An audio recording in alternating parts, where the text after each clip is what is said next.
Hi there, my name is Timothy Serrano. I'm a digital marketing director at thinkprofits.com. Today, I'm going to be training you on keyword research for search engine optimization. So let's get started. The monkey analogy, it's all about them. We use what we call the monkey analogy. The monkey analogy is a simplified analogy for creating conversions. Think of the users that visit your site as monkeys. Monkeys like bananas. You want them to take the bananas. So you present them with the best bananas possible in an effort to attract their attention and to make them engage. Remember, it's all about the monkeys. All of our websites use bananas. On the home page, these are the feature boxes that try to engage the user to take an action, such as clicking on a link. Here's an example. What is contained within the banana boxes is carefully determined during the initial marketing strategy session in conjunction with keyword research. So, simply put, the monkey analogy works like this. Know your users. Remember, it is all about the customer. What you present and the success of that presentation will depend on how well you have gauged their interest. Show the bananas. Make it attractive and easy for your users to find what they are looking for quickly. Let them take the banana. This is the most crucial step to your online success. We refer to it as conversion. Your conversion goals are unique to your business, such as an online purchase, subscription, joining a mailing list, requesting a quote, or placing a telephone inquiry to your place of business. The goal is to convert. The monkey analogy is designed to take customers from general interest in the product or service to a closed deal or transaction while simultaneously deterring those visitors who are less likely to convert. Step 1. Digital Marketing Audit Questionnaire. The first step in creating the most effective strategy for our clients begins with a close working relationship with a client. Our digital marketing audit questionnaire is designed to gather information from our clients about their business, as well as provoke thought. It also provides the client with an overview of marketing basics, including information for them to think about in their digital marketing strategy. Their responses will help us produce and accomplish their business goals. We'll use the client's answers to specific questions about their business, such as, what are their main business categories? What products and services does the business offer and their corresponding sales revenue? Tell us the approximate revenue each category represents to your business. What are their target market and demographics? What is your target market? What are their demographics? Age, gender, financial status, etc. Where are your current clients located? Geographical areas targeted. Local, state or provincial, regional, national, or international. What industry sectors does your company target? Wholesale, service, manufacturing, distribution, export, or retail. Tell us about your customers and prospects. What are their occupations, ethnicities, languages, and/or family background? What are their interests, habits, hobbies, and/or pastimes? What influences them? Religion, politics, strongly held beliefs? Where do they go for information?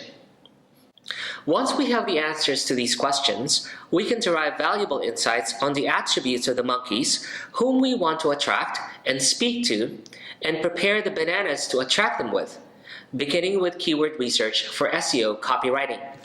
What is a unique selling proposition? Why should monkeys choose the business and its products or services over all others? A unique selling proposition, or USP, describes what is unique about their business. It essentially defines their competitive advantage and why they are different and/or better. It answers this question: what is unique about our business or product versus our competitors? A factor that our customers care about and that our competitors cannot easily duplicate. For example, Mutual Learning Systems' USP is lead, educate, inspire. Using the USP and ideas generated in the first production meeting, including the client's answers to our questions from our digital marketing audit questionnaire, we perform keyword research. and select the best words or short phrases for the company. How do we conduct keyword research? There are many ways to conduct keyword research. Today, we'll focus our attention on the freely accessible Google AdWords Keyword Planner. Keyword Planner is a free AdWords tool that helps you build search network campaigns by finding keyword ideas and estimating how they may perform. Keyword Planner is like a workshop for building new search network campaigns or expanding existing ones. For example, you can 1. Search for a keyword and add group ideas. 2. Get historical statistics. 3. See how a list of keywords might perform. And 4. Even create a new keyword list by multiplying several lists of keywords together. A free AdWords tool, Keyword Planner can help you choose competitive bids and budgets to use with your campaigns. Whether you're new to online advertising or an experienced pro, you can use Keyword Planner to lay the groundwork for a successful campaign. Not only paid search advertising on the Google network, but also for search engine optimization. The easiest way to browse to Google AdWords keyword tool is to search for it on Google. Google AdWords keyword tool, there it is. And I click on the search result for Google Keyword Planner. I sign in to AdWords with my Google account, enter my email address,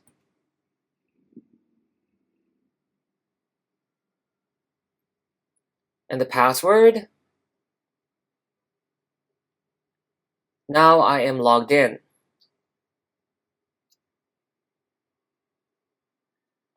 Here is the Keyword Planner. Find new keywords and get search volume data. For the search criteria, I paste the client's perceived keywords for my seed keywords. And then I type in the website address or the URL. Then I enter or select a product category.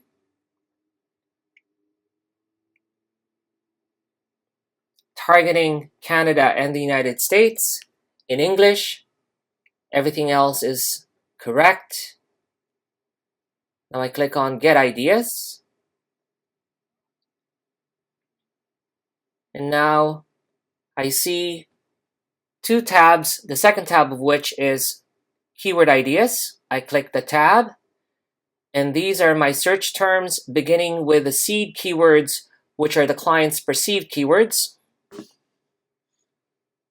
The second column is called Average Monthly Searches, and you can put your cursor over the small question mark, which will open up a dialog box containing the definition, which is the average number of times people have searched for this exact keyword based on the date range and targeting settings that you've selected. About the number, we calculate the average number of searches for this exact keyword based on the date range, location, and search network targeting settings that you've selected, not including your language setting.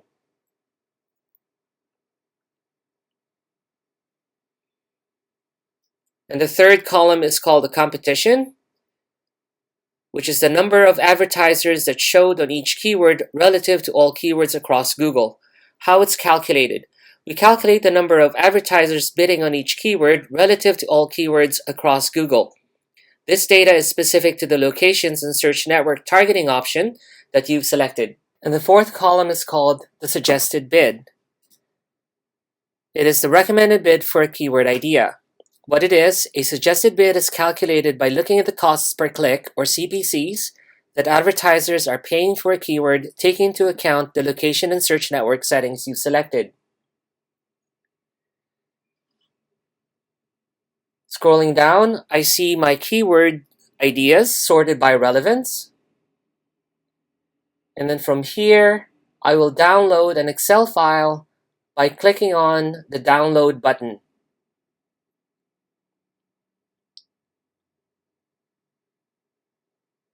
So I click on download and save the file on my computer.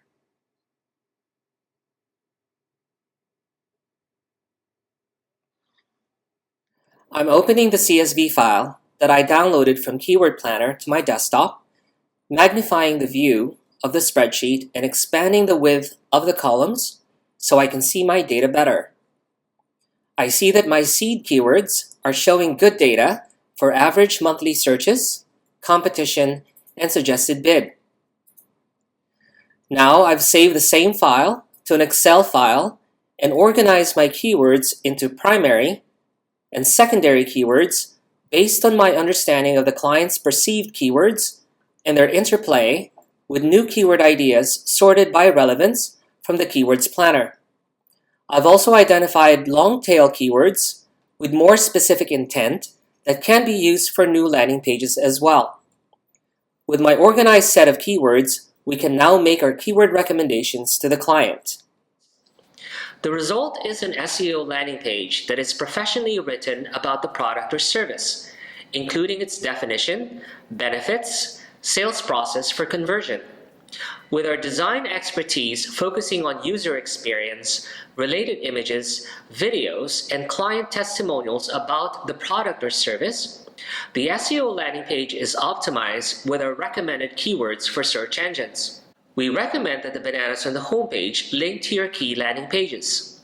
The landing page serves up what the monkey wants and is specifically designed to achieve a set goal. For example, make the monkey buy, join a list, etc. The page is also optimized to achieve top rankings on search engines and generate traffic to the website. Whether you're new to online advertising or an experienced pro, and optimizing your website for organic search or paid search optimization, you can use Keyword Planner to lay the groundwork for a successful SEO or pay-per-click campaign. Aiming for a couple of unique keywords or phrases for each page is ideal. If too many keywords are targeted, our text will appear cumbersome and your search engine rankings could drop. Also, don't be afraid to use long-tail keywords. Long-tail keywords are longer and contain more specific keyword phrases that visitors are more likely to use when they're closer to a point of purchase or conversion. It is in our client's best interest to hire an ethical SEO specialist who is familiar with SEO copywriting. At Think Profits, we also run your text through keyword density metrics tools to make sure your copy has the right balance of keywords versus regular prose.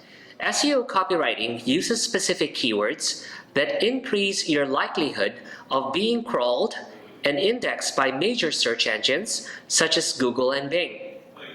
Using keyword research tools, our SEO team chooses the best keywords for the business and its target market. These keywords will have the greatest chance of landing the website on page 1 of search engines. We will then integrate these keywords into the sales copy so that the website attracts high search engine positioning while preserving flow of thought and readability. Effective SEO copywriting is a learned skill and is not something that everyone can do, not even traditional copywriters. It requires an understanding of the basic of the web and how it works. Successful SEO copywriting also requires an understanding of the way a web crawler robot reads HTML code, understanding what elements it looks for, and in what order they should appear. However, an SEO copywriter must not forget about the customer. Human visitors typically scan information when visiting websites and performing searches. This requires elements that are bolded, in a different color, or set off by bulleted or numbered lists, and so on. The names of key products or services should be emphasized, since this is usually what the business wants the potential customer to see first. Customers who don't easily see the terms they are looking for quickly move on to other websites. SEO copywriting can appear clunky or blocky to some readers, especially those who are accustomed to traditional copy, editorial, and newspaper writing structure and styling. However, SEO web copy is structured to deliver page 1 search engine rankings and to quickly and efficiently inform and educate customers.